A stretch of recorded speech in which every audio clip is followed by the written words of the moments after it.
Oh, hey, everybody, and thank you so much for joining us once again on this channel. My name is Nduta Wambura, so if you're new here, you know what to do. You need to subscribe onto this channel, put your notifications bell on so that you can get notified every single time we have a live video. And once again, today is another fantastic day where we get to speak about scholarships and, life abroad and all this good stuff that we talk about on this channel. So this channel is about life abroad, study abroad, and all that comes with it. And of course, giving you the right information so that you can be able to jumpstart that career, that job, that fellowship, that scholarship, that education opportunity that you have been toying about for years and years and years. This channel is basically to allow you or give you a platform, give you the tools that you need to jumpstart that journey. So please feel free to reach out to us on the comment section.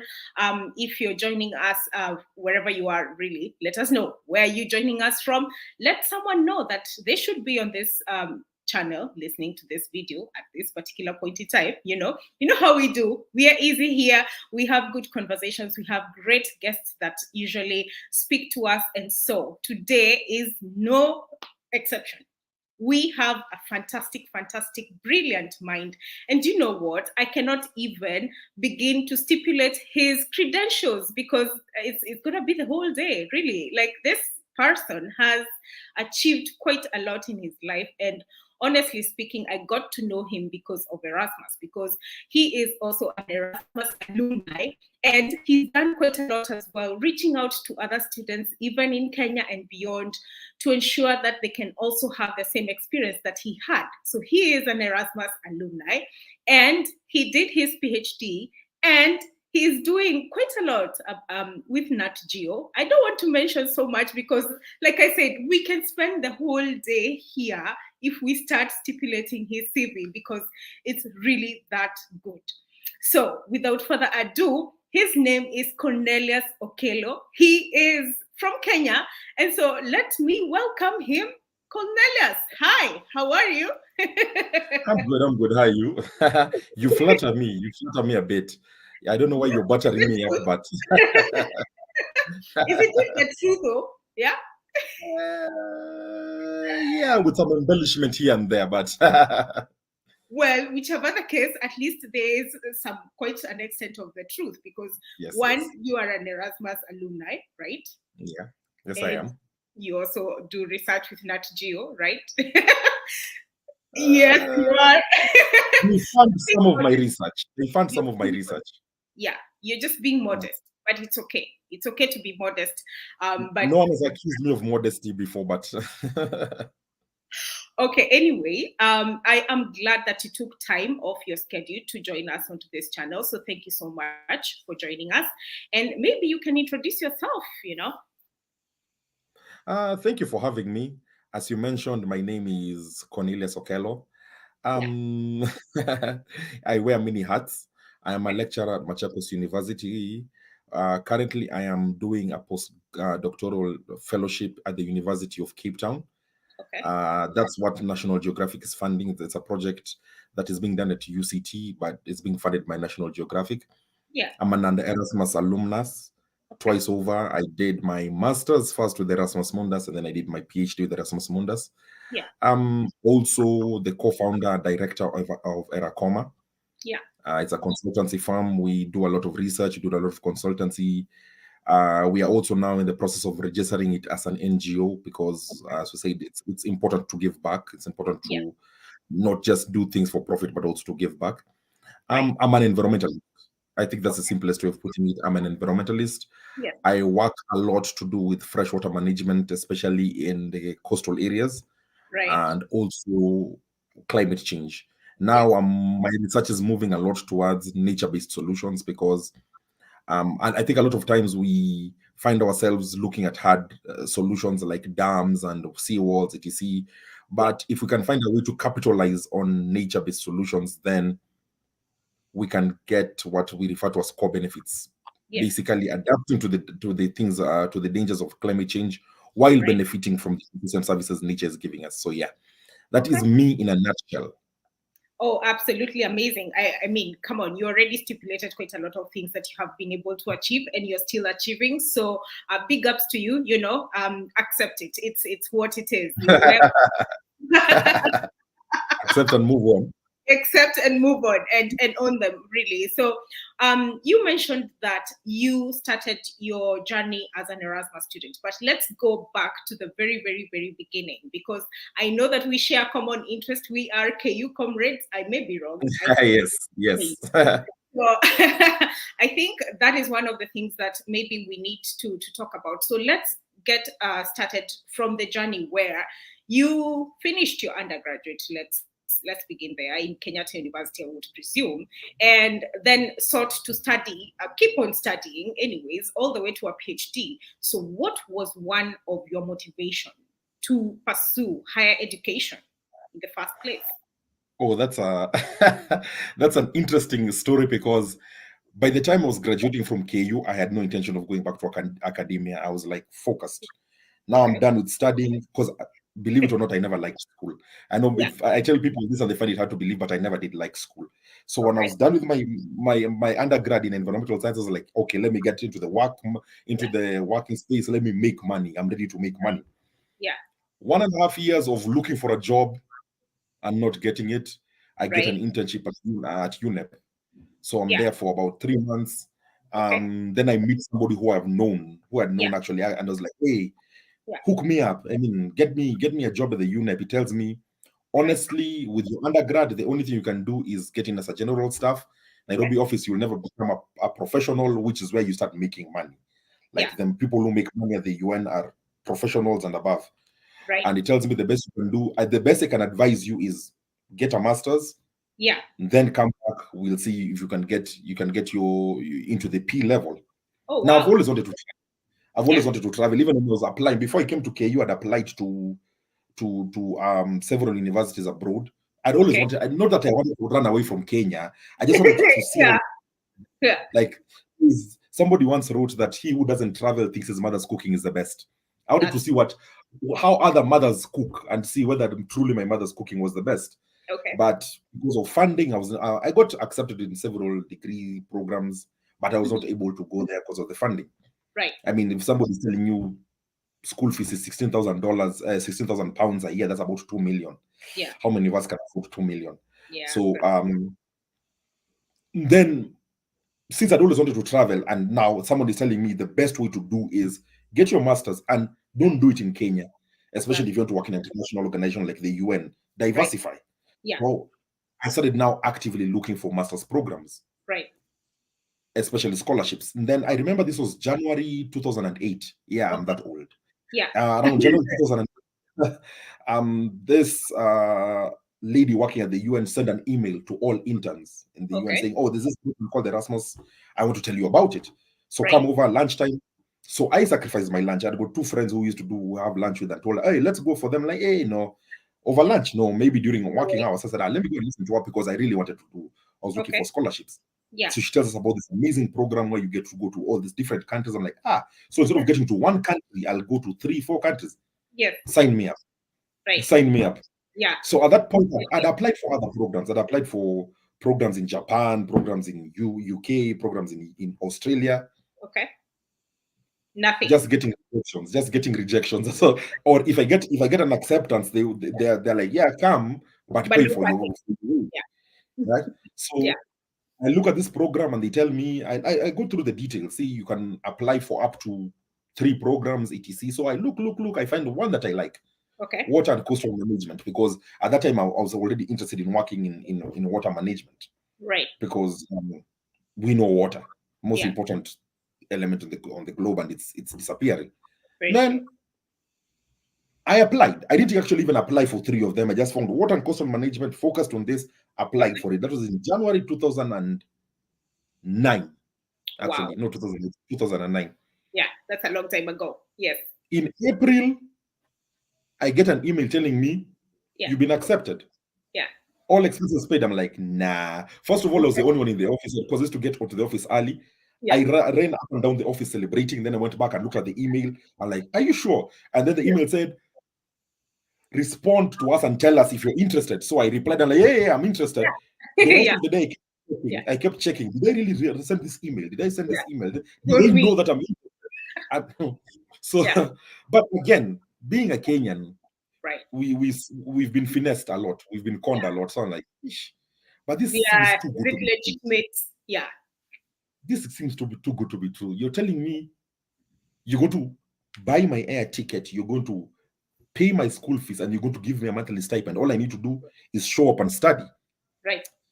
What's the catch? What's the catch? So for the next 2 months, getting everything in order. And I remember getting an email because my first stop was the UK, University of Plymouth.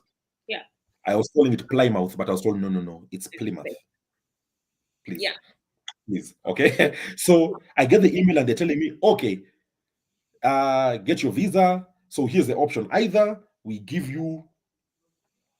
buy your ticket for you and deduct it from your mobility fund, or you buy the ticket and you get all the money. I'm like, again, still skeptical. I'm like, something is buy me the ticket. Yeah. Buy me the ticket. This is going to be the proof that this is actually happening. Buy me the ticket. Yeah. In 3 days. Yes. First of all, they reply and say, what airport are you flying out of? Right. JKIA. Yeah. Within 3 days, I'm getting a ticket in my inbox. I'm like, okay, so this is really happening. So this is really happening. So I think that's the long and short of it. Right. That's wow. The long and short of it. So it was just several circumstances. I just happened to be in the right place at the right time. Yeah. I elected to go to see somebody, and that's one of the reasons I like visiting universities and talking to people about this program, because if the lady hadn't reached out, I would have never heard of this program. Maybe I would have, but chances are very low. But so that's why I like going back and talking to students about this. So maybe one day, even if 2 or 1 person gets the information from me and applies and gets in. Yes, absolutely. And guys, if you're listening to us and you're wondering what is Erasmus about, and you want to possibly shoot your shot like Cornelius did here, Erasmus is actually an European Union funded program whereby you can come and study your joint master's degree. You can actually also take advantage of other funding opportunities that are open now, and you can check this on the catalog. I'm going to post a comment down below on this video where you can actually browse through the catalog if you're interested to go ahead and pursue your master's. It's fully funded, and you get to go to the very least 2 countries right now for the mobility that you choose, obviously. So it depends on the course that you're interested in doing, the field that you're interested in actually doing. And in most cases, you do not necessarily have to have had, a background of say, for example, you see a business course and you've been working in business, and maybe you did an IT degree in your university. You can go ahead and shoot your shot as long as you show that your experience actually is enough for you to study that degree. So I will leave that catalog. There's a lot we can say about Erasmus. We preach about it as Erasmus alumni, but this today is not about how to apply for Erasmus. It's about what he actually was able to achieve even after Erasmus. So you get your ticket, and then you're like, okay, it's about time to pack my bags. And so what happens next after that? After the skepticism is over? So at this time, I maybe I forgot to mention, I'm flat broke. Okay. You're an intern anyway. Yeah. I am an intern. By this time my internship ended in April. So I think I got the email on April 24th. I'll never forget that day. April 24th, 2009. My internship ended on April 30th. Yeah. So from May 1st till September, okay, I'm just hanging around. Yeah. Yeah. So I think I remember one of Saturday, when my departure date was approaching. Okay. It's actually something that I've never left Kenya before. I've never been outside before. I've never left home before. Okay, I was living in KU, but that doesn't really count because I was at home every Saturday. That doesn't really count. Actually, I think I even had a panic attack. A minor panic attack. Like, oh my God, I'm going. So get my ticket. I'm flying through Dubai. Okay. First airport I ever see other than JKI is Dubai. I remember walking through the airport and seeing a Lamborghini and getting to a coin box to call one of my closest friends, one of my oldest friends, Eric. to tell him, yo, I've seen them. You see those things we see on TV? Yeah, I've really? just seen it with my eyes. Yeah, so get to the UK. Let me tell you, it was an amazing experience. Yeah. The first 5 months was in the UK, so we had a British visa, so it was a bit restrictive. And then I moved for my mobility to Spain. Right. With a Schengen visa, now life begins. First of all, in the UK, education, the system is so strict. Yes. I think I used to spend most of my time studying. Okay. We used to leave the library at 2 in the morning and have to be back in class by 9. So there's very little time for a social life. But in Spain, it's now chilled, it's more relaxed. The weather is better. We have Schengen visas now. We are traveling. We're enjoying the European experience. We are seeing Europe. Yes. Towards the end of my master's, two things happened. Okay. The consortium that was hosting my program applied for and get a PhD program. Yeah. Number two, I realized in as much as I want to come back to Kenya permanently, I'm not yet ready. Okay. I've not yet scratched my one last itch. I still feel like living this experience. Yeah. So I started looking for PhDs. I started looking for ways to stay in Europe a bit longer. Not permanently, so I'm not really looking for jobs. I'm applying for jobs in Kenya, but I'm looking for opportunities for PhDs. Yeah. And then when they tell us, oh, we've applied, we've done this thing, we've set a program, you guys are welcome to apply. Hey, I was like, okay, fine, let me apply for it. Yeah. And since the deadline is actually before I graduate from my master's, but they know me, they have my transcripts, blah, blah, blah. Yeah. Now this is 2011. Right. Around in June, we get an email saying, okay, people have been selected, you've been put on the waiting list. Meaning I can join the program if I sponsor myself. Again, I don't have that money. Right. In August, when the program is about to start, I get another email telling me, one of the people who was accepted dropped out and you're on the waiting list. So you're one of the 3 people on the waiting list. Tell me if you want to join the program. Again, very fast. Yeah. Me. Yeah. I went. Again, remember, I didn't want to study at all. I was done with my undergrad. I was done. Yeah. Now here I am going to do a PhD. Yes, to more education. Yes. Right? It's crazy. Okay. So because of the delay, because the program was starting in September of 2011, and I was being told in August. And now when you go to do your PhD, it's you're no longer going as a student, you're going as a worker. Right. You're basically going as a fellow. So they felt that the visa is different. Yeah. Because the visa is different, it takes a longer period. So I had to stay and do all this. Like, it took me months for the visa to be sorted out. So I got back to Europe in January of 2012. Okay. 3 months after the rest of the guys have been there. So okay. Now this is also an Erasmus PhD. Okay. Yes. 3 years now. This time I start in Spain and move to Italy. Okay. Yo, let me tell you. Yes. You need to be mentally prepared to do a PhD. And I think I wasn't mentally prepared. And I blame a cousin of mine who, when I was going to do my PhD, she was finishing a PhD, and she didn't tell me what it takes to do a PhD. Yes. She didn't tell me. So I think I was too excited about the opportunity. I didn't realize that the work that has to be put in. I joke about this, but I'm only half joking. Every week I used to quit the PhD. I used to think, if I just left here and went back home, go back to my and help my mother on her farm, where would they find me? Because the biggest problem is they've invested money in me. Yes. If I don't finish the work back, the investment. So if I just run away, where would they find me? Would they be able, once you get to JKIA, which direction do they know I've gone? But you signed a contract. Yes, I've signed a contract. My problem is that I've signed a contract, so I'm trying to find a way to get out of the contract, because it was a lot. It was a lot. So okay. But I think about a year before my PhD was over, I was done with my gallivanting in Europe. Right. I was like, now I'm ready to go back home. Yeah. Now I'm ready to go back home. Okay. So by the time I was finishing, I knew very well. I knew that when I graduate, I'm hopping onto a plane and coming back to Kenya. At the same time, when I was graduating in Europe was going through a transition where a lot there's an economic crisis, so there are not a lot of jobs. I remember the year I was graduating was the time when Greece was almost going under receivership. quote unquote. It was not a good time. Yeah. And so job opportunities were not their best. They're not so many. Yeah. Then again, I'm living in that time. I've gone back to Spain, so my Spanish is passable. Like I can say hi, I can ask someone for sugar, but I'm not going to be able to. Yes, I'm not going to be able to use my Spanish in a professional setting. So, I decided to come back home. Okay. Came back home with my PhD, with all the arrogance there is in the world. You need to be called doctor. I should have called you Dr. Cornelius Okello. First of all, yes, put some respect on that doctor. First of all.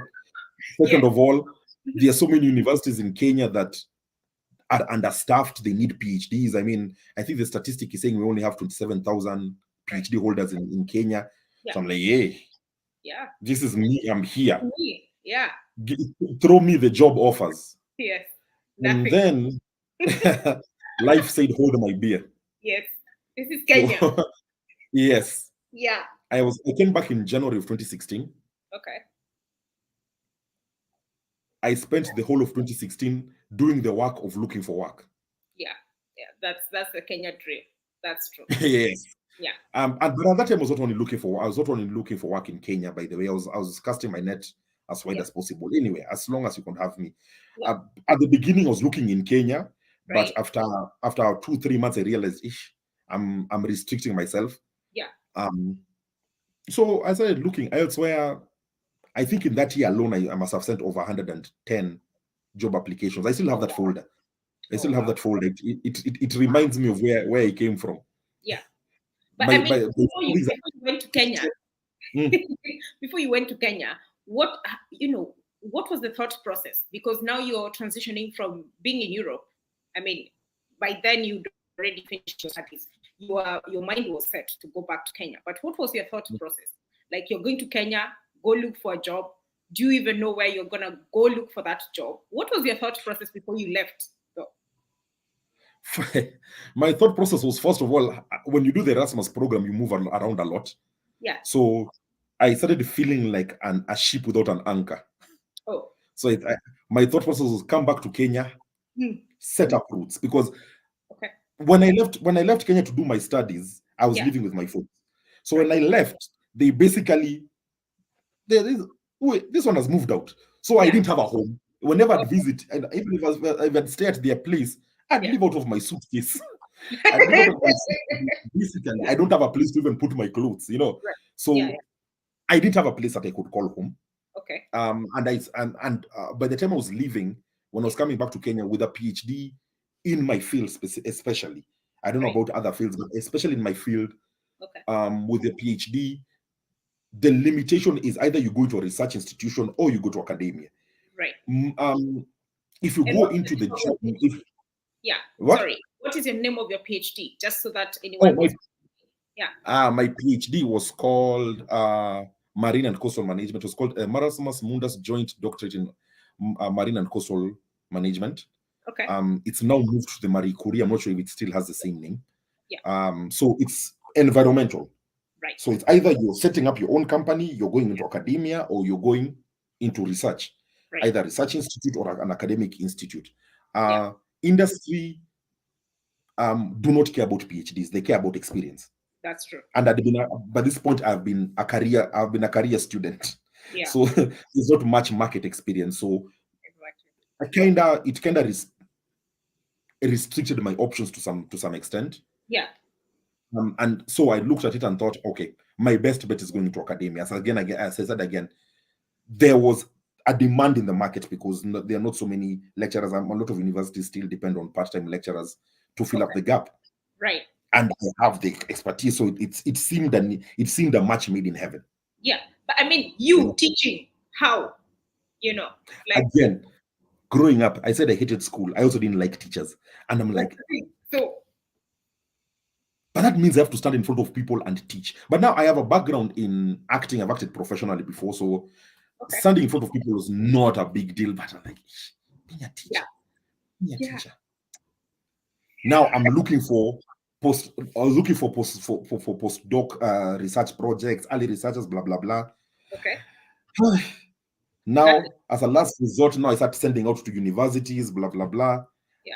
And academia is the fish that beats the bait. Very true. And that was the one that beats the bait. So I eventually got a position as a part-time lecturer to begin with. Yeah.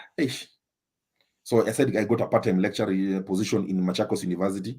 Okay. And then coincidentally, 2 weeks later, I got another one in Technical University of Mombasa. So now this was my life. I'd teach Machakos University on Tuesday as a part-timer. Right. Go back to Nairobi. Yeah. At night, I take a 9 o'clock bus, Modern Coast. Yes. To Mombasa. Okay. Get to Mombasa on Wednesday morning, prepare for class during the day. Thursday, I'm in class in Technical University of Mombasa, and I'm doing it in the Ukunda campus, not even the one near the town, where I have to go through Diani, I have to go all the way down. Oh, wow. Have the class and then come back, take the evening bus back to Nairobi. If I'm too tired, then I'll stay on Friday and then come back with the Friday night bus, but most was Thursday. So that was my life for about 4 months. And then Machakos University went on break. So I got another position at Pwani. So I just moved to Mombasa. So I was going Pwani, Mombasa. Pwani University, Mombasa. Yeah. Oh, wow. And then that's quite a lot. I really just want to give you a quick break. Honestly, guys, if you're listening to us, we are talking about transitioning from being an Erasmus student and maybe thinking about doing a PhD, going into work, maybe beginning a new project, if at all that is what you would like to do. And these are things that, we rarely talk about. And in fact, the thing is, when you study abroad, when you live the life abroad, whether you're studying a master's, whether you're doing a PhD, whether it's just a short mobility, there's always the thought process of what next after this. So this is what we're talking about here, because it's not just about getting that opportunity and, getting out of Kenya and out of the problems or problem setting or the problem thought process that you have in Kenya and coming here and solving your problems and never having them later. Really, there's a lot that comes about, when you finish your studies abroad, whether that's in Europe, whether that's Australia, whether that is in the US, it doesn't really matter. So if you're listening to this, please interact with us on the comment section. I do see already that we have quite some 2 comments here. So you can interact with us on the comment section. Let us know whether you have any questions concerning Erasmus. Like Cornelius mentioned here, that he studied his PhD via an Erasmus joint doctorate program, which is no longer there anymore. But if you're interested in actually applying for a doctorate program, you can go to the website. I always talk about this on this channel. It's the Euraccess website, where you can be able to find European funded programs, whether that is under Marie Curie, like Cornelius program, or Horizon 2020. We have several other programs on that website that you can be able to see, which are funded, fully funded actually, by the EU. And you actually can apply for this as a job. And your visa is going to be very different. These are things that we can talk about later, about the logistics. But the discussion is getting really, really good. And Cornelius is just about to tell us more about his journey now after the 4 months.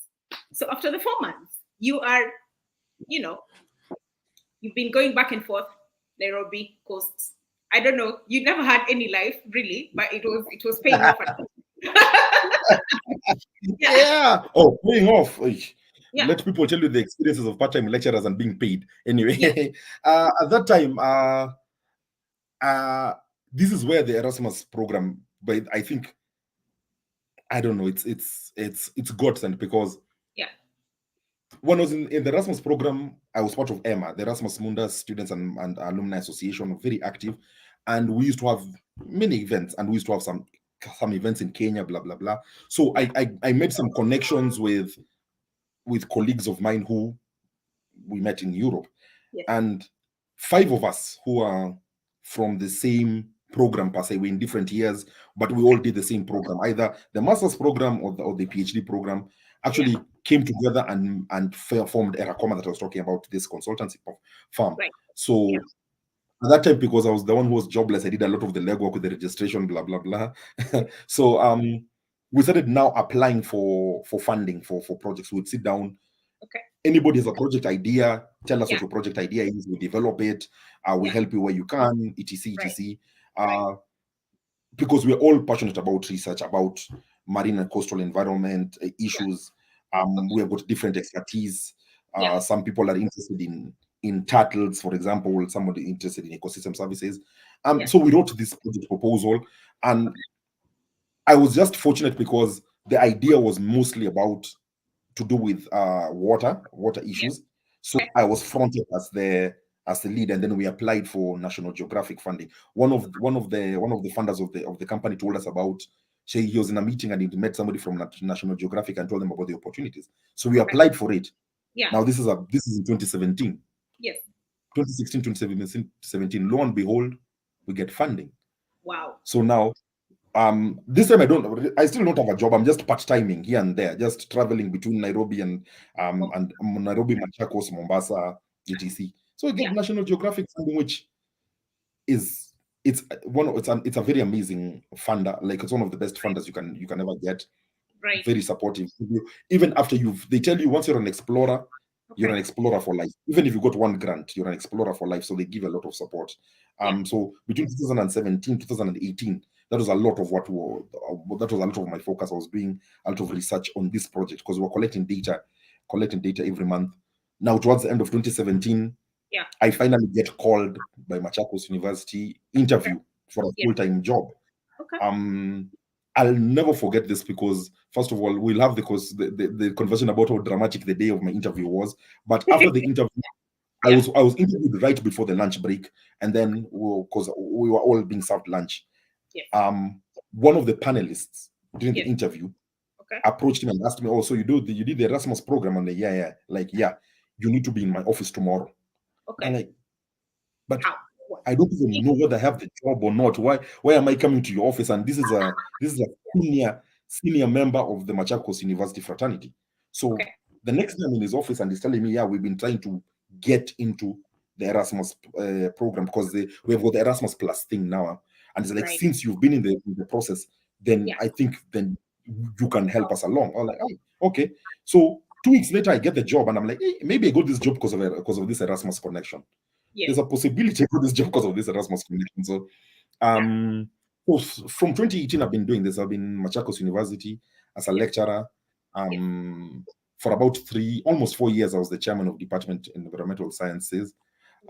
Then last year, I got Wanderlust again. I got my roots are established. Now at least I can travel and come back. I don't have to live out of a suitcase anymore. So I've been looking for opportunities here and there. Came across this opportunity in the University of Cape Town through the African Research Universities Alliance. It's been funded by the Carnegie Foundation. So they give me a fellowship to do the research. It's a proposal that I've written and been trying to get funding for, but never got it. Then the fellowship was only supposed to take care of my upkeep. But the way my project is set up, it's got a lot of field work. So I had to now go back again to the drawing board and start looking for money for field work. Going to Lamu is not cheap. Going to Lamu is not cheap. And nowadays, especially when everybody is going to Lamu for yes, especially now that Lamu has become everybody wants to go there. So, and then again, I applied for another National Geographic fund. And to March this year, they gave it to me. So actually, I'm back in Kenya because of field work. I'm based in South Africa, but I have to travel quite a bit because of field work. Now, between 2018 and 2022, I have applied for 3 other National Geographic funds and not gotten them. I'm saying this because I've seen this a lot of times with many people. They apply for a funding or a program and they don't get it. And the time they don't get it, they give up. They're like, that's not for me, and they keep it pushing. I find that if you truly believe in something, if you really are passionate about something, you try again. I think there's a very famous quote that guides my life: try again, fail better. Right. That's very true. And I think obviously because of the emotional investment that everybody gets, and just because you think that this is definitely, it has to be for you. So, you invest a lot emotionally, and you think that for sure, I have to get in. And if you don't get in, then you become very discouraged. I've met quite a number of people, especially with Erasmus. People keep trying once, twice, thrice, and they're like, okay, this is not happening. I'm just gonna give up altogether. But I keep telling people that even with the Erasmus alumni, lots of the people, including me, had to apply once, twice, thrice, 4 times. And right now, I mean, we have a very good structure of Erasmus whereby you can actually apply for even more than 3 programs. It's no longer program. So starting this year, you can definitely shoot your shot for as many programs as you actually can fit into, depending on your experiences, your background, and of course showing that for sure you can be a good candidate for this program. So things are changing, which is very, very good. I mean, over the years, Erasmus has been restructuring here and there. So guys, if you're listening to this and you're feeling discouraged just because you never got that opportunity, shoot your shot again. Keep shooting until you get it, honestly. So I think the approach I take when I'm applying for funding or even for Erasmus is that I'm not the only qualified person. Right. So it's not mine. Yes, it's not. It's not mine to lose. It's mine to win. And that way I don't personalize any negative feedback. In fact, I my partner always laughs at this because I say I get into these situations with the assumption that I'm not going to get it. But that doesn't stop me from applying. I just say, no, okay, fine. It's Nat Geo, for example. How many people are going to apply for Nat Geo for a single grant? And this is from all over the world. So it's probably going to be, conservatively speaking, 10,000 people for the same thing. So why me and not everyone else or anyone else? So it doesn't discourage me from doing it. I just do it with that mentality so that I can keep trying. I can keep trying. Try again, fail better. Get feedback from them, especially. And I think this is one of the things I've also learned that helps a lot is when you apply and you get a rejection letter, ask for feedback. Ask the body that is making the decision.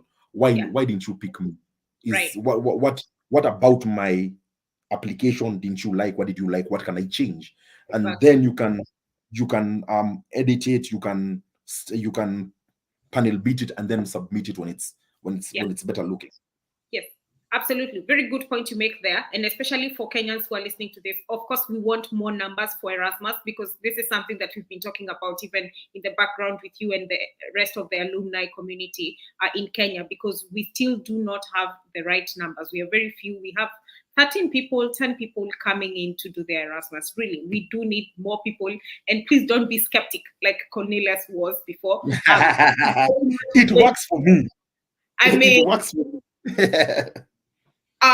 Cornelius and myself, we've gone through the program, so it's very legitimate. So you do not have to be very skeptical about things when you see it online and you see that they are going to cover A, B, C, D, E. Yes, it's fully funded, 100%.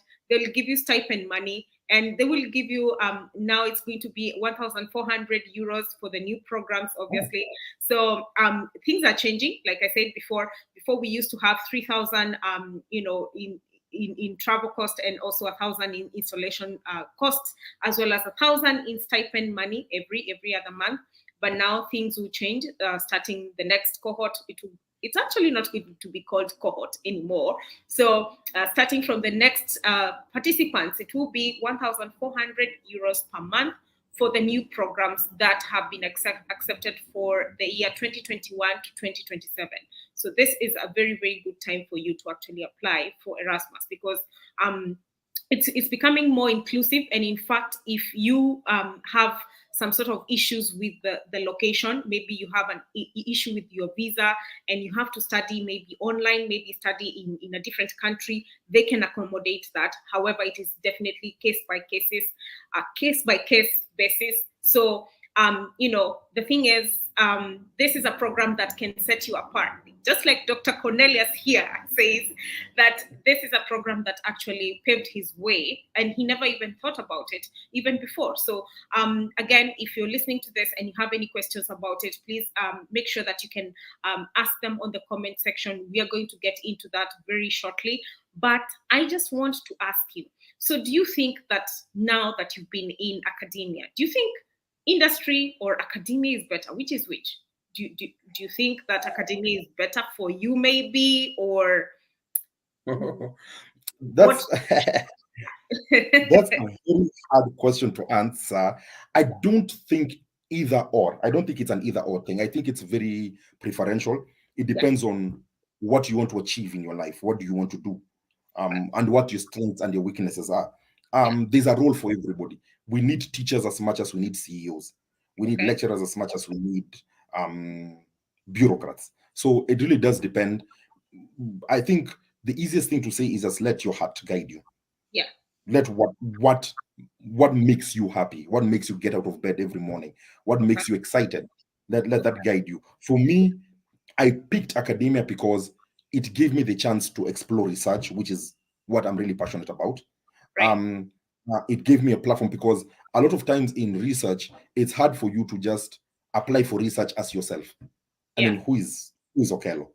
Why should I give you money? But if I wrote on that paper and said, Okello from Machakos University, Okello from Erakoma, it greases the wheels. It greases the wheels. I'm not saying that's the only reason you should join academia. I'm just saying this is one of the perks of being in academia. So if you want to do research, you want to be attached to an institution. It might be a research institution, it might be an academic institution. At the same time, when you're attached to such an institution, then you have mentors, you have people who can show you the ropes. You can have people who've been there and done that and learn from them. Yeah. Because learning doesn't end. It can also happen in industry, though. You can also get a mentor. Yeah, but yes, it can. That's what I said. It depends on what what you want to do. Right. It's the same. I think for me, I think a good example could be industry in terms of consultancy, as opposed to being a career researcher. Consultancies, and this is not disparaging in any way, is more like parachute research. You get, because you're given 3 months to understand something. So you get in there, and you're supposed to come up with a report after 3 months. But for you to make an impact in the scientific community, for me, I'm a scientist. I want to change the world through my science. It takes a longer time for you to understand that. Now, consultancies has a lot of money, but research doesn't have a lot of money, but it's impactful. So again, it depends on what you want to do. If you want to make money, industry is there. And do you think the ceiling in Kenya? Like in Kenya, there's a big disparity between the two fields, really, because if you go into academia, maybe you will not get as much quote unquote money, obviously, than the industry. Do you think in Kenya, like, that can suffice for someone who studied abroad and is thinking of coming back to Kenya? Really, do you think that maybe they should, start in the industry or academia first? Again, I don't want to I don't want to let my experiences influence people's decisions. I think you should make your own decision, because it's not a zero-sum game. It's not a zero-sum. It's really about desire. In academia, you can actually make money. I can give you tips on how to make money. The salary may not be the best, but you can make money in research. Like, actually, this is a better way. You can be in academia and industry at the same time, because when you're in academia, one of the things you have to do as an academic is carry out research. Your job is not just to teach. You have to carry out research, because what you're doing is, we're not trained teachers. We are giving students at a tertiary level our experiences. Right? So if you're not doing out the research, then you have no experiences to pass on to them. So you can actually be an academic while being in industry, and a lot of people do that. They're actually in industry while at the same time they're in academia. You find actually people who are primarily in industry moonlighting as part-time lecturers. True. At the same time. So it, again, for me, I think what would guide your choice is availability of opportunities. Definitely is one of them, but also what gets you out of bed.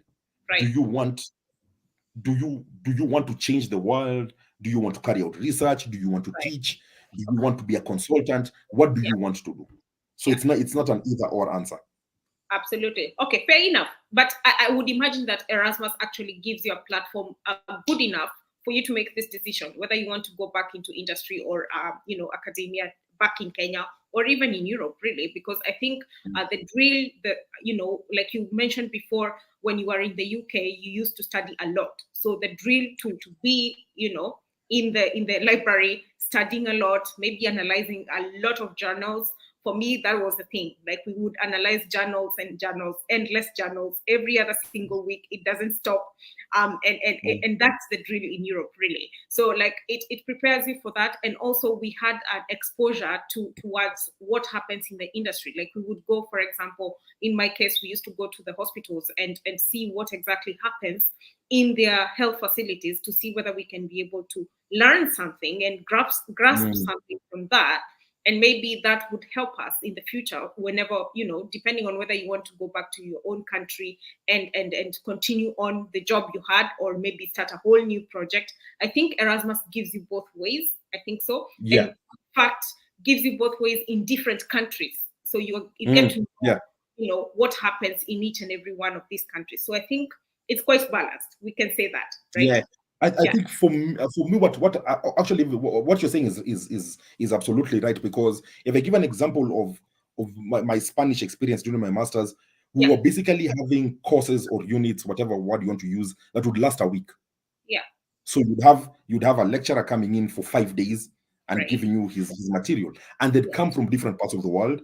Some of them were career academics, some of them were directly from industry. So you'd get to see and understand both parts, and it would actually help you make an informed decision.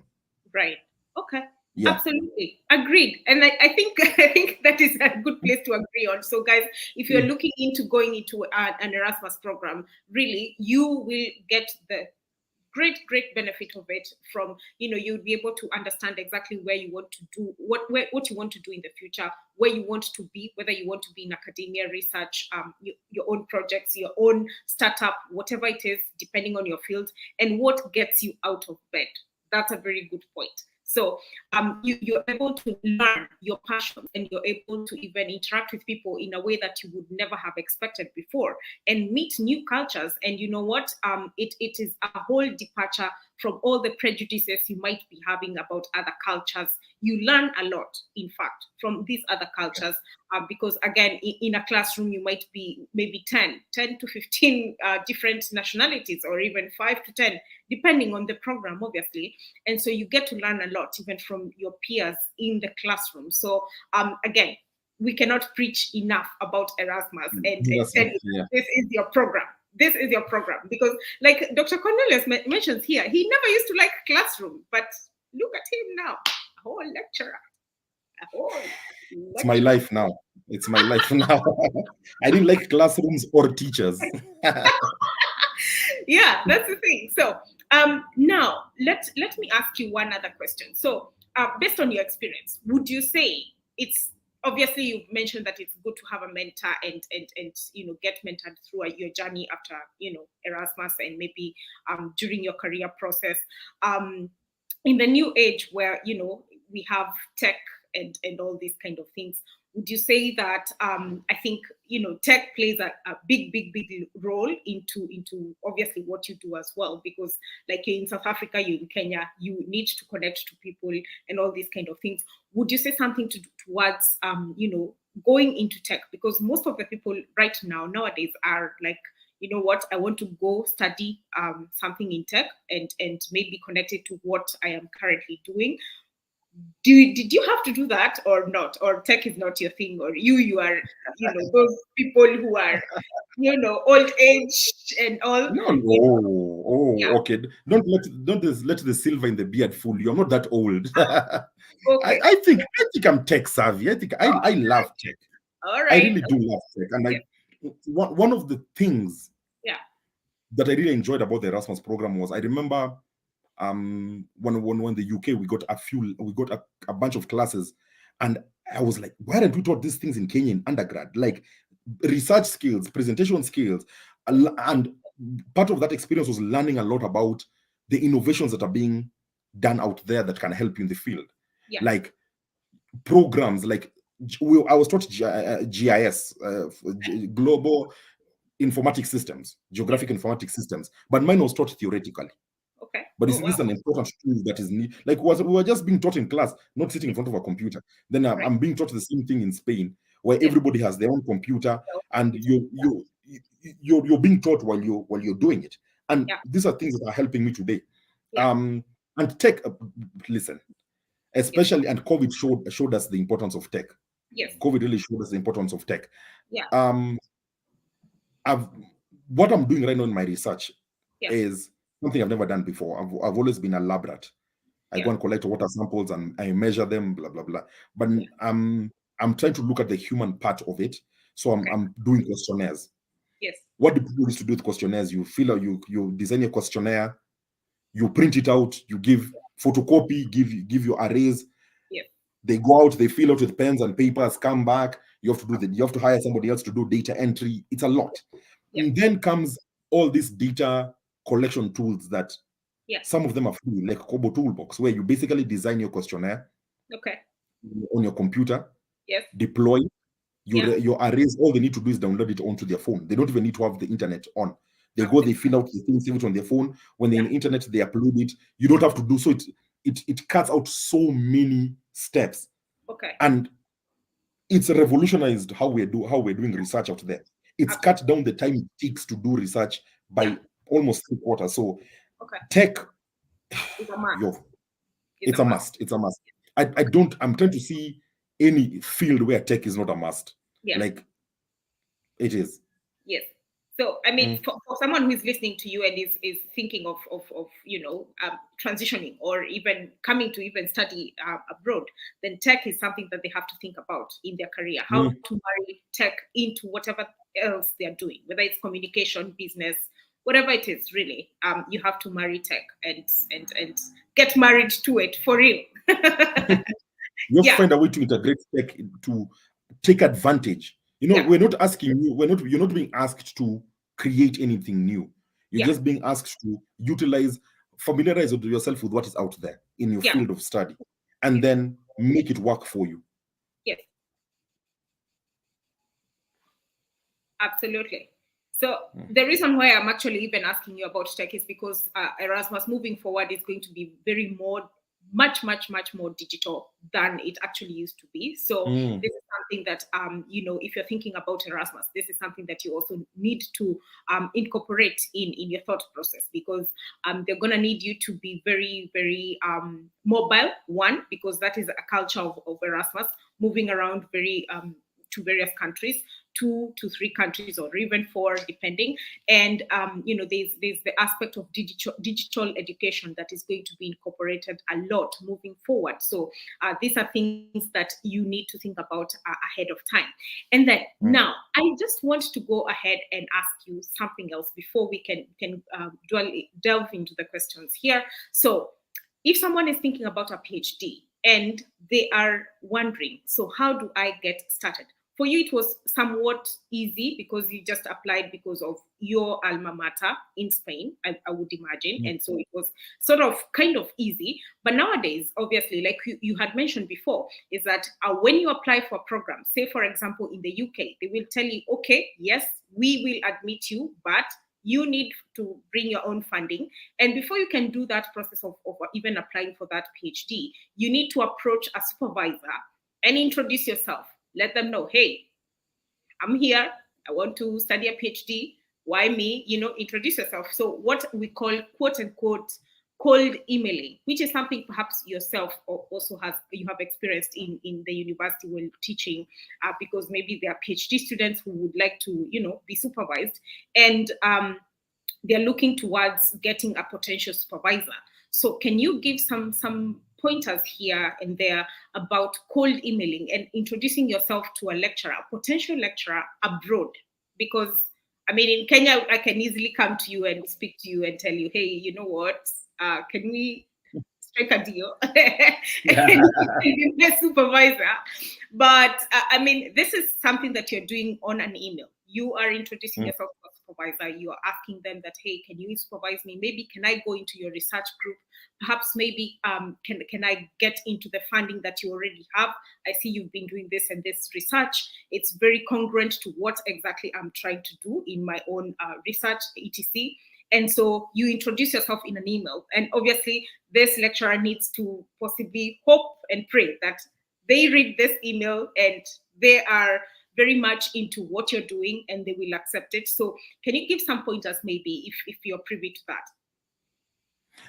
I think the only advice I can give is approach it like a job application. Okay. The way you'd apply for a job is the same way you'd apply for it, because this person doesn't know you. Okay. And everything they need to know about you is going to be in that one single email. So you have to introduce yourself. First of all, no SMS language. No SMS.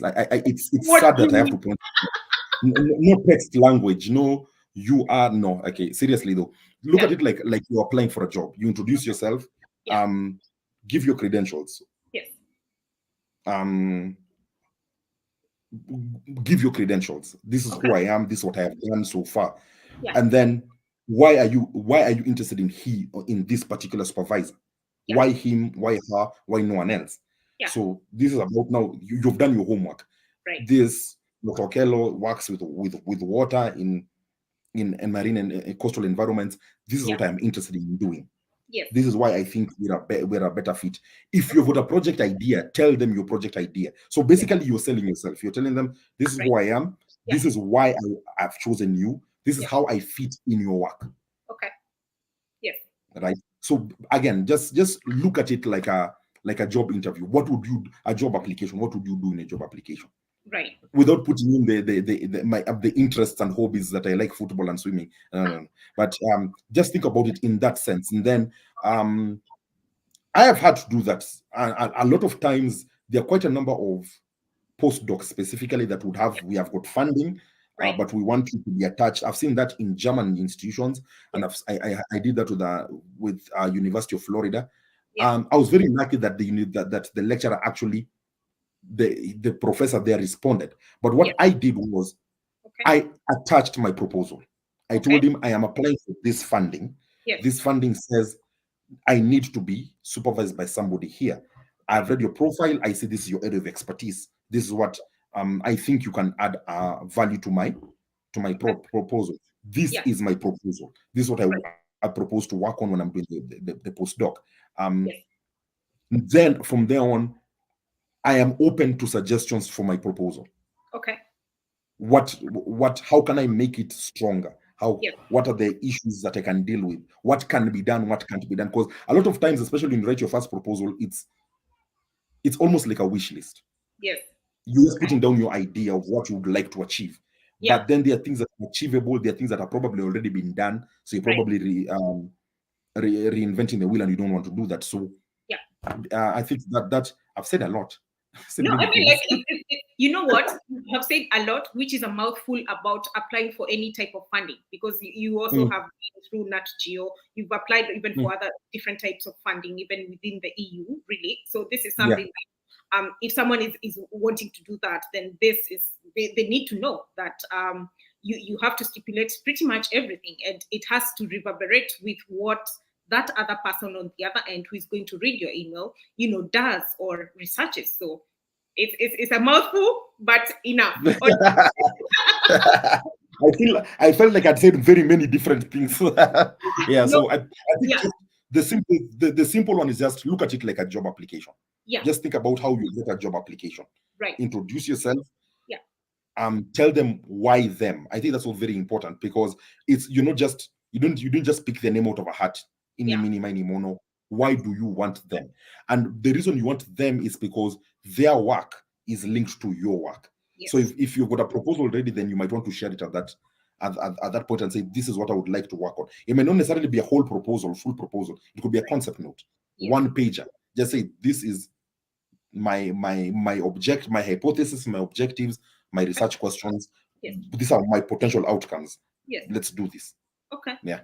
And can I ask you, how did you even start, knowing how to apply for funding? And you're in KU, you are like, okay, let's not study anymore. Certain skills that you learned when you're in Europe, maybe, or Erasmus, helped you through that, or something of the sort. What was, how did you even begin this? it's a collection of life experiences, I have to say. Like from sitting in classes, in Erasmus classes in Erasmus programs, listening to professors talk. We would even have discussions with professors outside work. I remember there was a very cool guy called Peter Chapman. He passed away, unfortunately. We even invited him over for dinner, like just having conversations. I got a lot of guidance from my supervisors. And with some very, very good supervisors, both for my master's and for my PhD. A lot of them also come from interacting with other other researchers. One of my cousins is my role model. I hope she's watching. Hi, Nina. Nina, she better, because she's the one I told you that she was doing her PhD when I was leaving. When she was finishing her PhD, I was starting. And she never told you how difficult. Yes. Okay. She never told you how difficult the journey was. I will never forgive her for that. I will never forgive her for that. Yeah. So I go to her a lot of times to ask for advice. Yeah. Like we talk.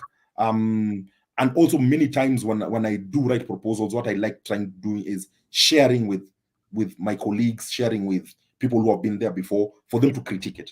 And you don't take the critique to heart. You just if something doesn't make sense to someone, it doesn't make sense to someone. So you have to look at it from the reviewer's point. If this person doesn't make sense to them, then how you're explaining it is probably the problem. So you have to make them understand, because they might be your reviewer. So yeah, it's not one thing, but definitely the Erasmus experience, because it opened so many doors. It opened so many doors and made me interact with so many different people from so many different backgrounds. That was definitely a plus. Absolutely. That is so great to hear, honestly, because like I mean, paving your own way in, from not wanting to actually study to now being the academic here. So it's quite a journey. Honestly, it is quite a journey, and obviously this is a story that can be told and told and told, and we cannot even exhaust it, honestly, because the experiences that you've had, one as an Erasmus student, it was a lot, because for the 2 years, and then now doing your doctorate as well, moving from one country to the other. And that is something that I wanted to mention as we move towards the close, about you moving from one country to the other, and maybe the culture shocks that you are able to see by then. Adaptation, because again, the education that we know in Kenyatta University, not to say anything wrong with Kenyatta University, it's a great university as well. But the structure of education in Kenyatta University is different. Very different from what you experience in Europe, in any European university, really, in Europe. So I just want to. Go ahead. No. I don't even think it's only Kenyatta University alone. It's even within Erasmus programs, because you're moving to two different countries. You'll I'm sure you can bear witness to this. Yes. My example is from in the UK, very strict, very structured, in the sense that I remember with my acceptance package from the University of Plymouth, there was one sheet, it was a green sheet that had got examination regulations. When you're given an assignment, blah blah blah blah blah blah, like your assignment was, your submission of assignment was tracked to the second. And if you were late, it was an automatic fail. You had to go and ask for, like, get the dean to sign off and say you are late for this and this reason, for even the lecturer to look at it. So and they would scan it, like they would scan the code of the assignment and scan your ID, and you get an email telling you've submitted it at 10, 12, 13 seconds. If the deadline is 12, it's 12. And then now you get to the department and everybody wants to submit, so it's a mess. And then you go back, then you move to Spain 5 months later. It's such a chilled environment. Easy. Like, you can have time for social life. Yes.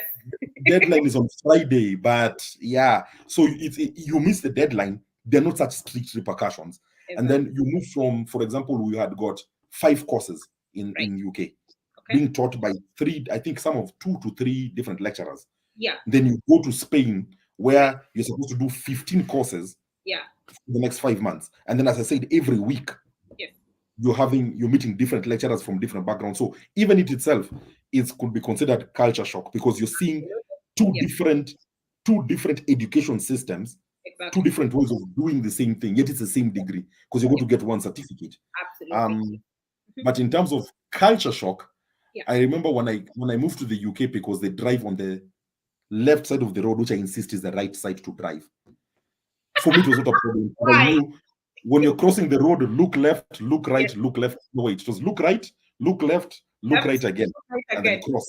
Then my European classmates were struggling because they drive on the other side of the road.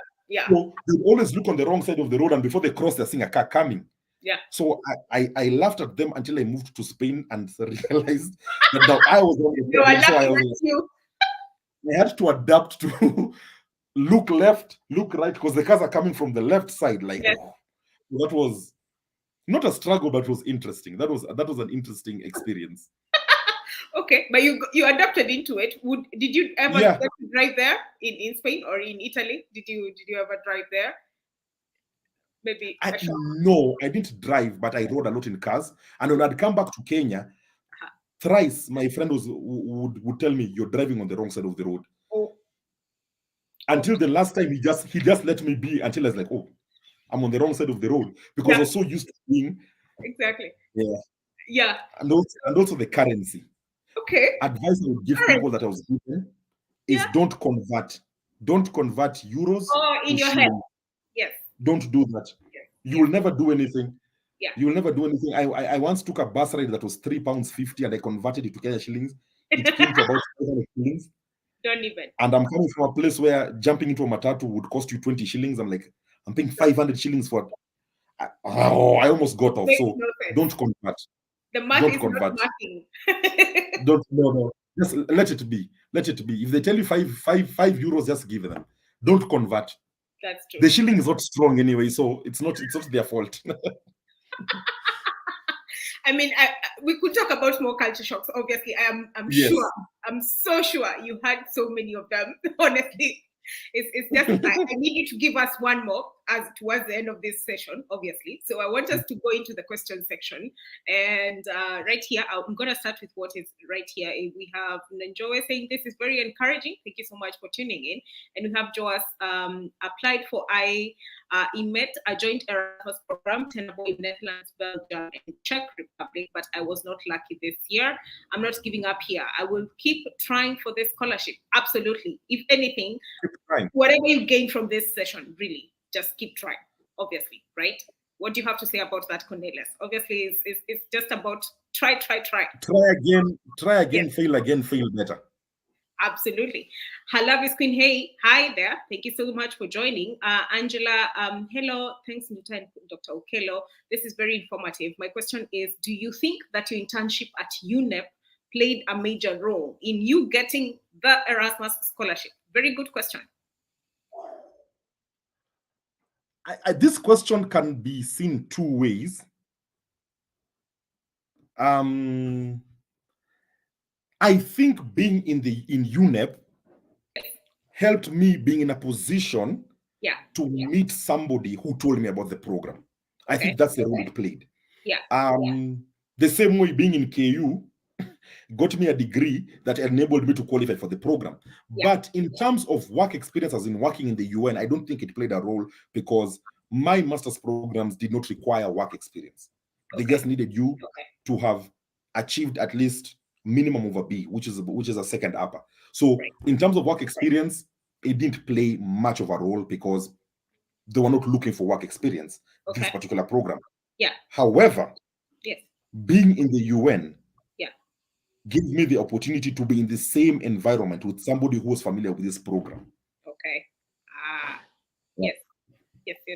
So it was a matter of being you being at the right place at the right time. Yes. Really. Yes, being at the right place at the right time. Yeah. Okay. Some people call it luck. No. I mean, it's at least you are doing an internship at the right place, the right company. Yes. Yeah. Okay, please provide your suggestion on how we can improve the rejected Erasmus application. I've spoken about this too much, so I need you to speak about it too as well. I think this is case specific. Because it depends on why you are rejected. Yes. That would inform how to improve it. If you're rejected because they wanted work experience, get work experience. Right. If you're rejected because they insisted on English proficiency, get the English test. If you're rejected because there were too many applicants, there's nothing you can do about that except apply again. So there's not one specific way to improve. I think it really does depend on why they turned you down.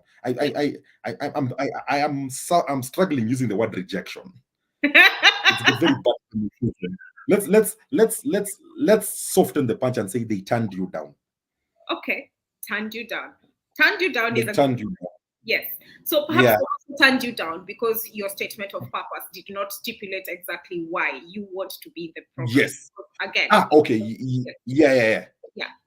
Actually, you pointed out something, and this is one of the things that I keep advising people who apply for these programs. And this is advice that I was given by somebody who got 2 Yale scholarships. Okay. Did her master's, undergrad and master's, and worked in recruitment offices. A lot of times when you're applying for these international things, it's not really about your grades. Yes. A lot of it has to do with your statement, your motivational statement. Why do you want to do this? Yes. So you have to write a very strong personal statement. And one thing to avoid that a lot of us from the continent like doing is giving a poverty story.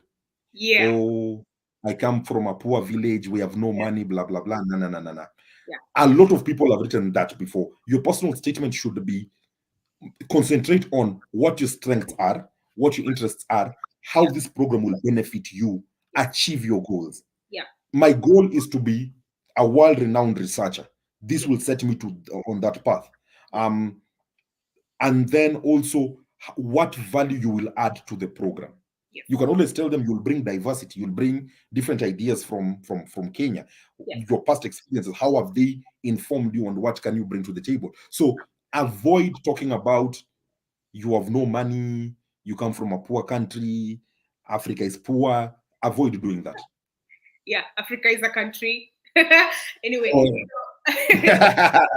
I've had enough of this actually, because it all stems from the statement of purpose. Because most of the Erasmus applications that you find is that also as Africans, the way we speak and we use several words to explain one thing, we put it on paper, and that's not how to do it, because you end up maybe with a whole 1,000 words, yet you had been asked for 500 words, and you're like, okay. I need to tell my story, but not everything is relevant on that statement of purpose for a very specific program. So you have to reverberate again towards what they're asking for. Follow the instructions. That is something that we never do. Follow the instructions to the letter, and let someone else, read your statement of purpose. Like we had this mentorship program with the Erasmus Alumni in Kenya, and Cornelius, obviously you can attest to this, that some people actually never even submitted their statement of purpose to us because I guess they felt it's too much work. Do the work.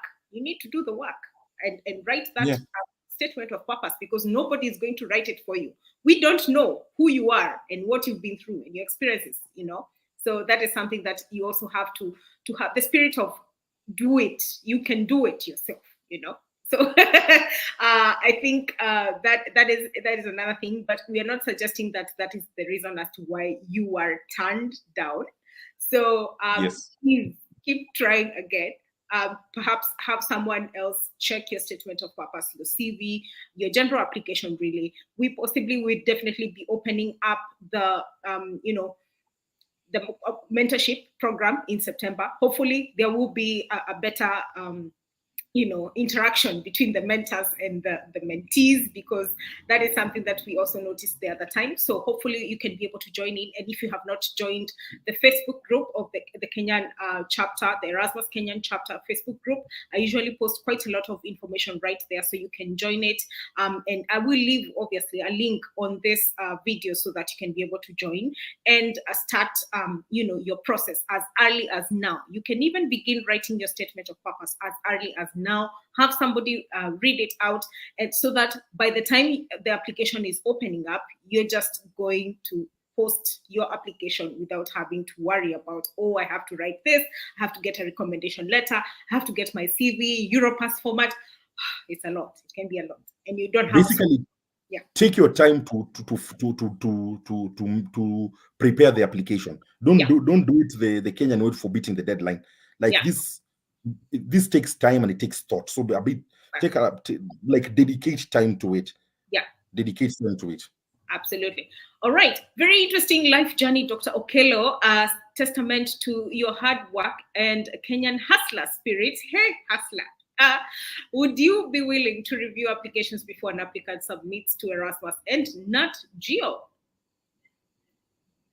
I've been doing that. I've for quite a number of years. I've been. First of all, thank you very much for the statement.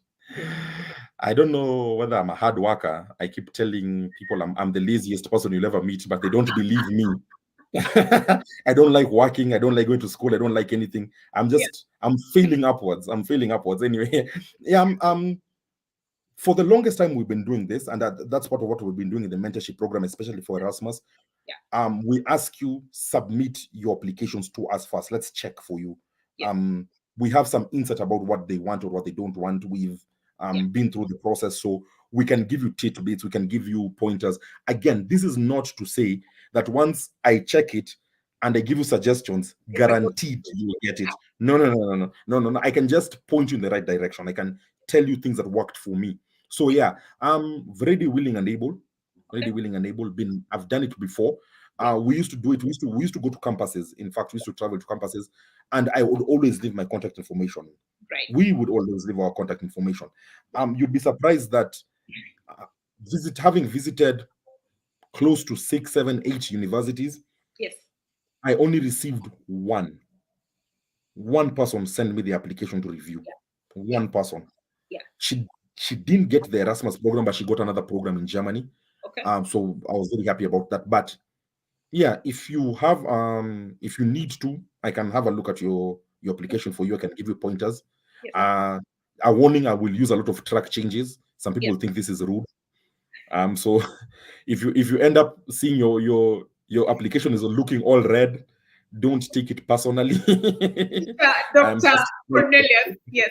I'm just trying to help. Always ready with my red pen. Always ready with my red pen. So get ready for that, guys. I mean, like, obviously, reach out to us. We are very much available. You know, the thing you can do, you can even go on LinkedIn, look for people who've been through your exact specific program that you're interested in, and introduce yourself to these people. Let them know, hey, I'm trying to apply for this program.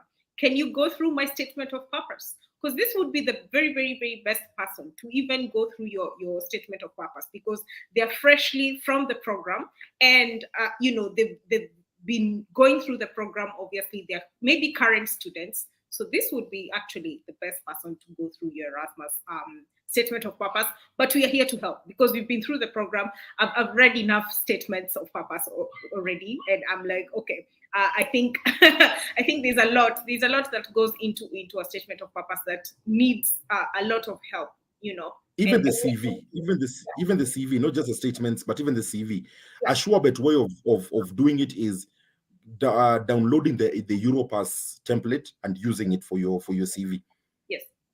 Yes, absolutely. And in fact, the thing is obviously that some programs do not necessarily request for a Europass format, but it is actually recommended that you do the Europass. Yeah. So please download it ahead of time. Like, I have posted that on the Facebook group a million times. So just go there, search for it. You can have the template. You can already just begin to put in your details, so you don't have to hurry or worry about it at the very, very, very last minute, you know. So anyway, let's keep on going to the next question here. So greetings. My lack of work experience denied me an Erasmus scholarship earlier this year. Do you think a 7-month volunteer experience would help my next application? It's not denied, it's turned down, is it? Turned down. They politely turned you down. It could help, but then again, the question is, how much work experience do they want? Right. That becomes the question. Yeah. Go back to the requirements, see how much experience they asked for. If they asked for 3 months, 7 months work experience will definitely help you. If they wanted 2 years, then you need to put in another 1 year and some change. So it really does depend on the requirements. The reason I'm saying it depends on the requirements is I'm sure we I might by repeating something we already know, is that in as much as the Erasmus Mundus program is funded by one body, all the different courses have got different, are run by different universities, so they've got different requirements. So familiarize yourself with the requirements of each individual course that you want to apply for. So for example, I think this is Olivia. Olivia, go back to the requirements, ask. And also, maybe I should have pointed this earlier, is do not be afraid to contact the contact person for the particular program with any question you have.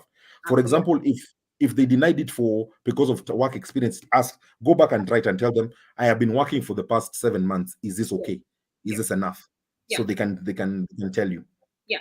And just to also echo your sentiments, obviously, is that, all consortiums usually reply to you. They will definitely reply to you when you send an email. So you don't have to worry about, if I ask, maybe they will not reply. No, they will 100% reply to you. And then again, like I mentioned before, there are newer programs that have already begun. From 2021 to 2027, we will have a rollout of newer programs, and they might maybe even not need that much of a volunteer experience, because I can tell you for a fact, the new Erasmus programs, usually towards the very first, applicants, there might not be very stringent rules. So that will be the best time to actually shoot your shot. So again, you can apply for as many more programs, more than 3 programs. And in fact, things have changed. Like I said, another one thing that has changed is the fact that now they will not have the caveat that they can only have 3 people at a go in one program. I mean, 3, for example, they can only have 3 Kenyans in one program. They can have more now, because it's going to be a very incorporative program moving forward, whereby they will gauge everybody who has applied for a certain program, and they will only have like at least 10% of the people coming from one country joining the program. So you have quite a lot of opportunity here. So shoot your shot. I hope to see you in September, and obviously see whether you can be able to apply for it once again. Peterson, thank you so much. You are saying you're enjoying this. Thank you so much for staying on, and I'm definitely going for it. Next opening, yes, opening in September all the way to February. Some might extend in March, depending on logistics and obviously the structure of funding. So please be on the lookout for that. And then Kapu, you say, thank you for this session. It has set many on the right path, especially those in the line of research and development like me. The knowledge you have shared is timely, and now it has given me power. Thank you so much, Dr. Cornelius. That's all you. Thank you. Yeah. It's not to make me blush. I will not blush. Okay. I mean, I will hold you to that. The internet never forgets. So. My granny says, hello, Kawunda. I don't know what that means. Perhaps Cornelius. It's okay. I know what it means. It's fine.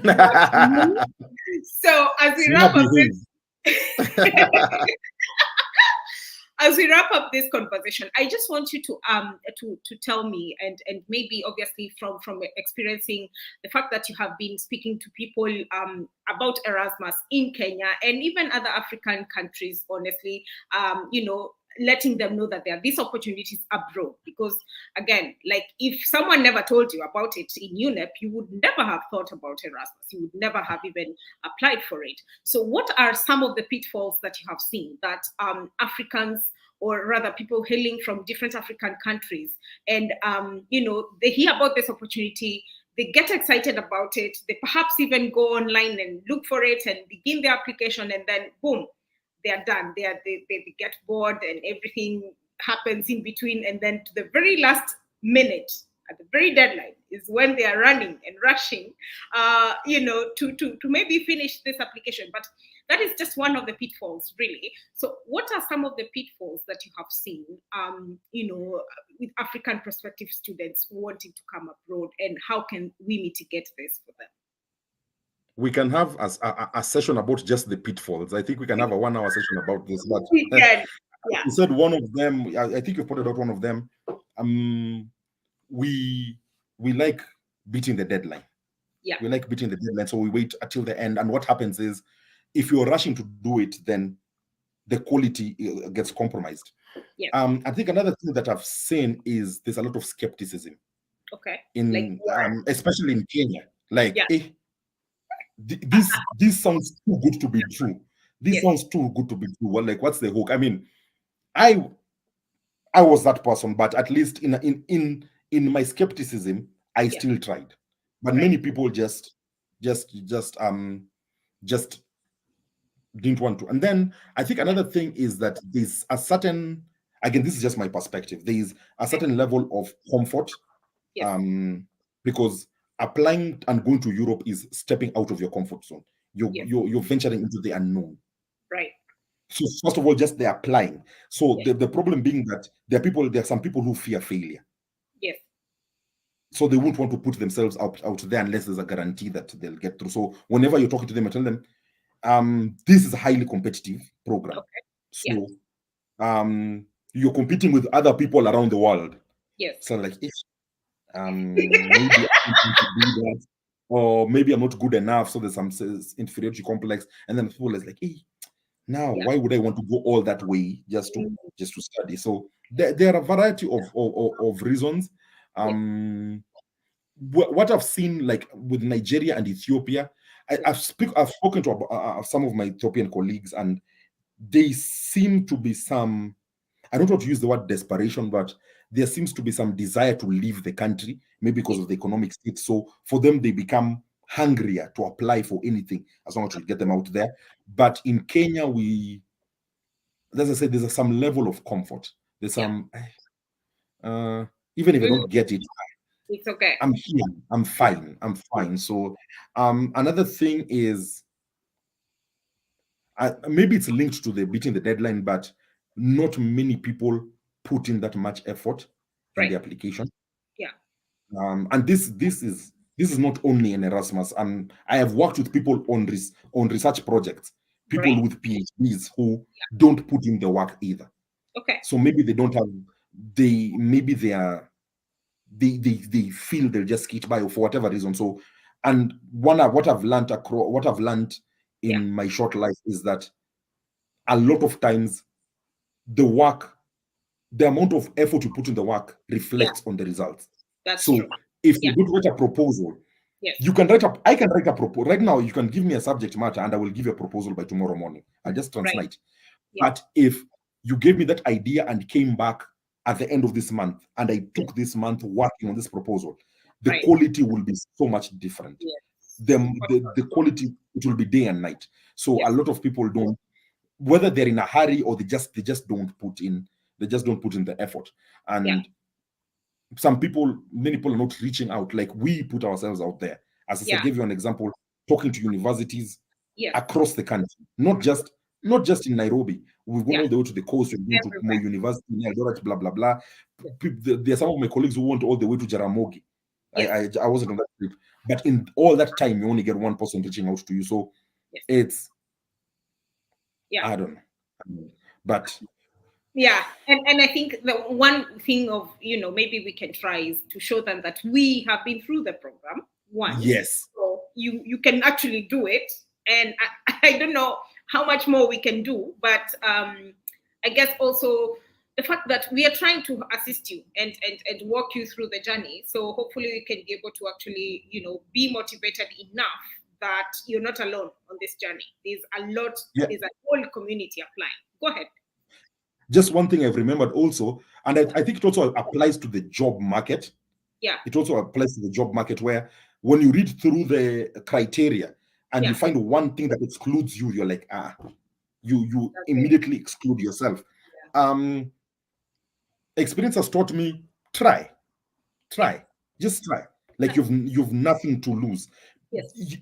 Because not everybody who's going to apply fits the criteria to what. And if you're really, really in doubt and you don't want to waste, not waste, but put too much effort that will end up in nothing, contact them.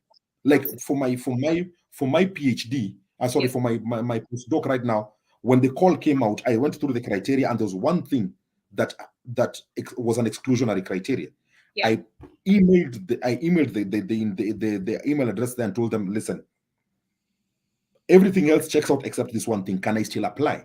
They're like, fine, apply. Okay. and I ended up getting it. So it's not like I was perfect for the role. Okay. Very few times will people be perfect for the role. For the role, that's true. You don't have to believe that you're good enough. Before. Yeah. What? Do not disqualify yourself. Don't disqualify yourself before. Let them disqualify you. Don't disqualify yourself. Okay. Perfect.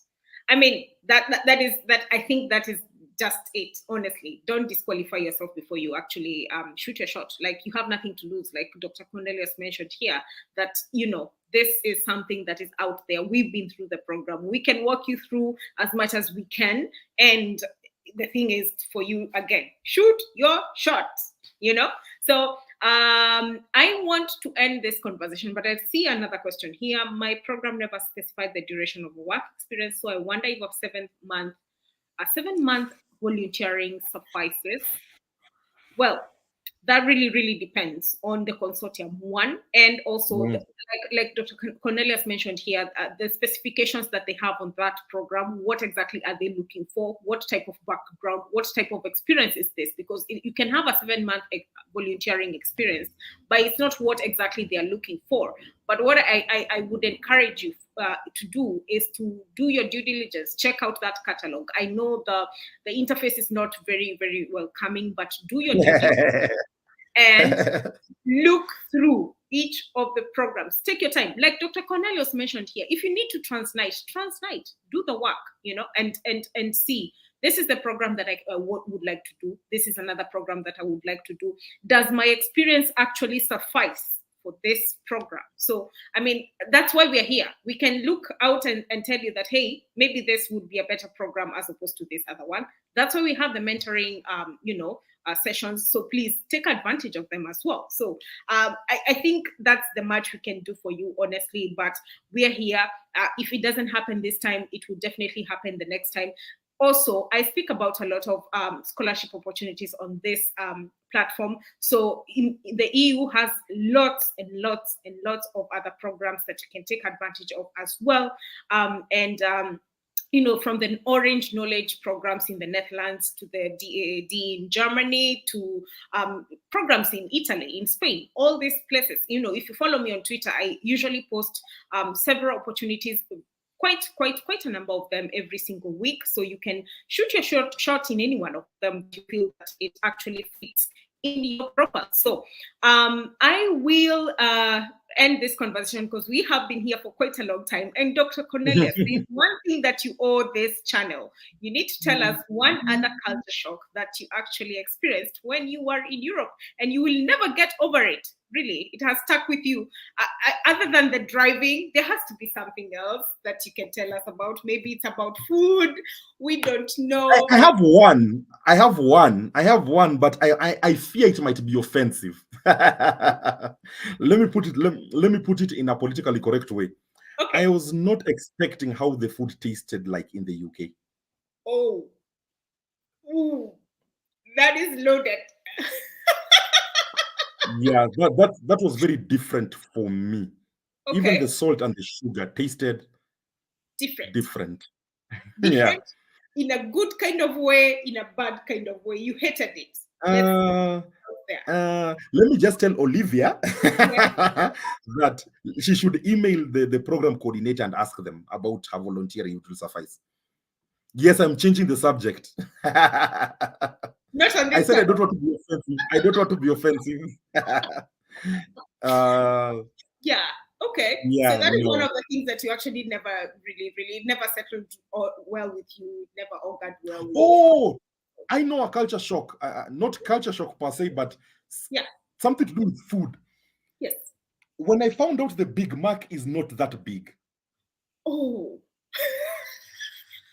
You expected it to be as big as...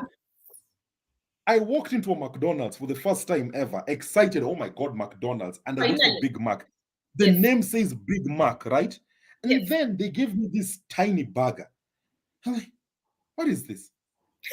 I walked out and went to the Burger King that was next to it and bought a burger because I was not going to be full on that. Like, nah, I'm not kidding. No. Do you want to mean that Burger King has bigger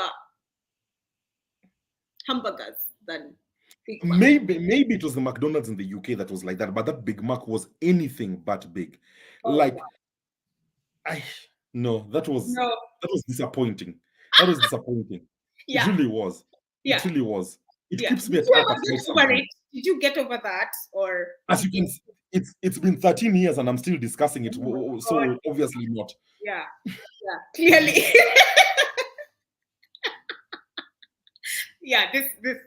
This is not good. So I mean, no. I hope that you are able to at least cook your ugali in the UK or in Spain. Interesting enough, I never carried any ingredients from Kenya. Oh wow! I said I wanted to immerse myself into the whole culture.